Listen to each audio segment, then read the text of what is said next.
다들 공부 때문에 스트레스 받아보신 적 많으시죠? 공부라는 게 참 어렵습니다. 잘해보려고 열심히 해도 그 변화를 바로바로 눈으로 확인할 수 있는 것이 아니기 때문에 지금 내가 잘하고 있나? 하는 의문도 들게 되죠. 그렇다면 공부를 잘하는 방법에는 무엇이 있을까요? 오늘은 필게임 그리고 더 커뮤니티에 출연했던 이면서님의 책 위기주도 학습법을 읽고 공부를 잘하려면 어떻게 해야 하는지 이야기해 보겠습니다. 우선 우리는 공부법에 대한 집착을 버려야 합니다. 물론 같은 것을 공부할 때도 더 효율적인 방법이 있기 마련이죠. 그런데 이게 너무 다양합니다. 각각의 사람마다 이해도나 환경, 과목까지도 서로 다릅니다. 그렇기 때문에 딱 한 가지의 공부법이 정답이라고 할 수 없는 것이죠.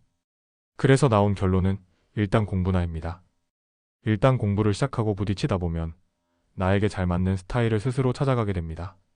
나는 말하면서 또는 쓰면서 공부해야 잘 되는지, 아니면 개념을 따로 노트 정리해야 잘 되는지, 아니면 그냥 문제를 많이 양치기 하다 보니 잘 되는지 나의 스타일을 찾아나가는 거죠.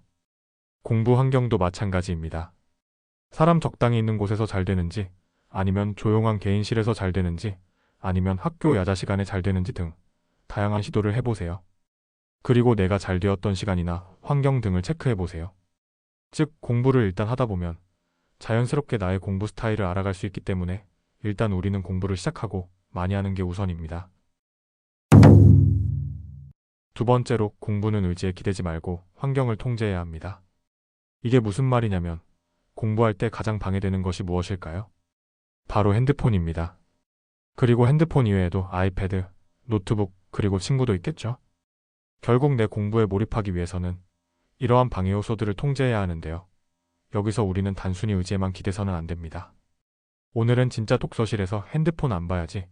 오늘은 우리 진짜 말 걸지 말고 공부에 집중하자와 같은 의지만으로 공부에 몰입하기는 참 어렵습니다.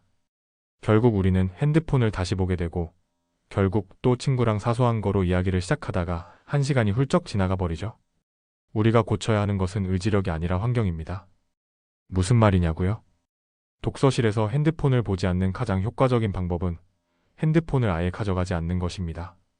친구와 잡담하지 않고 내 공부에 몰입할 수 있는 방법 역시 친구와 같은 독서실을 가지 않는 것입니다. 환경은 그대로 둔 채 단순히 나의 결심, 의지에만 기대서는 효과를 보기 어렵습니다. 그래서 과감하게 환경을 통제해버리라는 것이죠. 실제로 저도 고등학교 3년 내내 핸드폰을 가지고 다니지 않았습니다. 아침에 잠깐 확인하고 밤에 들어와서 자기 전에 다시 확인했습니다. 그럼 다음과 같은 의문이 제기되겠죠? 사실 바로 연락을 받아야 하는 매우 급한 상황은 그렇게 자주 있지 않습니다. 아주 가끔 오는 중요한 연락을 즉각적으로 받지 못해서 손해보는 것보다 아예 핸드폰을 들고 다니지 않는 것에서 오는 긍정적인 영향이 훨씬 큽니다. 물론 미리 예정되어 있는 중요한 연락이 있을 때는 들고 다녀야죠. 꼭 핸드폰뿐만 아니라 내 공부에 가장 방해되는 요인은 무엇인지 되돌아보고 그것을 한번 과감하게 변화시켜 봅시다. 마지막으로 위기의식입니다. 누구나 한 번쯤 시험 준비를 별로 못했을 때 시험 전날 밤에 미친 듯이 집중이 잘 되는 경험을 해봤을 것입니다. 그러고는 하루만 더 있어서 이렇게 하면 준비될 것 같은데 라는 생각을 하죠. 평소에는 안 되던 집중이 왜 갑자기 잘 되는 것일까요? 바로 지금 공부 안 하면 안 된다. 난 진짜 망한다는 생각이 들었기 때문입니다. 이대로는 시험이 정말 망하겠다 싶은 위기의식 때문에 갑자기 각성해서 공부하게 되는 것이죠. 사실 이것이 바로 이 책 위기주도 학습법을 관통하는 내용입니다. 내가 잘해야 하는, 열심히 할 수밖에 없는 그 이유를 만들어야 합니다. 이 위기 조성을 위해서는 무언가 손실되는 상황이어야 합니다. 내가 공부하지 않으면, 열심히 하지 않으면 무언가를 잃거나 사라지게 되어서 내가 손해를 보는 것이죠. 여기서 이 책의 저자 이면서님은 세 가지를 강조합니다. 금전적 손실, 시간과 기회의 손실, 그리고 사회적 평가의 손실인데요. 내가 공부를 하지 않음으로써 돈을 잃거나, 시간을 잃거나, 또는 사회적인 명예를 잃을까봐 우리는 공부를 더 열심히 하게 된다는 것이죠. 물론 이러한 위기 조건은 사람마다 다를 수 있습니다. 꼭 앞에서 말한 세 가지 중에 있을 필요도 없고요. 대부분 공부를 못하는 사람들은 하면서도 내가 이걸 왜 해야 하나 목적이 뚜렷하지 않습니다. 학교에서 공부 잘하는 전교권 학생들은 어쩌면 저 세 가지의 손실이 나기 싫어서 공부를 그렇게 열심히 하는 것일지도 모릅니다. 지금 열심히 안 해서 재수라도 하면 몇 천만 원이 깨지고 20대 초반의 1년이라는 귀중한 시간도 더 들죠.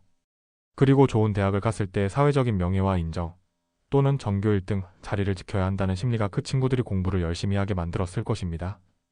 마무리를 해보자면 개인적으로 책의 제목이 위기주도 학습법이라고 해서 항상 내가 위기에 처해 있을 필요는 없다고 생각합니다. 항상 벼락치기를 하라는 뜻도 아니고요. 다만 어떤 공부를 하든지 내가 그걸 열심히 해야 하는 이유는 있어야 합니다. 내 자존심이 달려있다든지 승부욕이 생긴다든지 기회가 이번밖에 없다든지처럼 말이죠. 이렇게 열심히 해야 하는 이유가 명확하면 꼭 시험 직전이 아니라 몇 주 전, 한 달 전부터 위기의식이 생기거나 욕심이 생겨서 열심히 할 수밖에 없습니다. 공부가 잘 안 되신다면 내가 이걸 왜 하고 있고 잘 보면 내 인생에서 뭐가 좋은지를 곰곰이 생각하면서 목적성을 정립해 보시기 바랍니다. 꽤 중요한 동기부여가 될지도 모릅니다. 시청해 주셔서 감사합니다.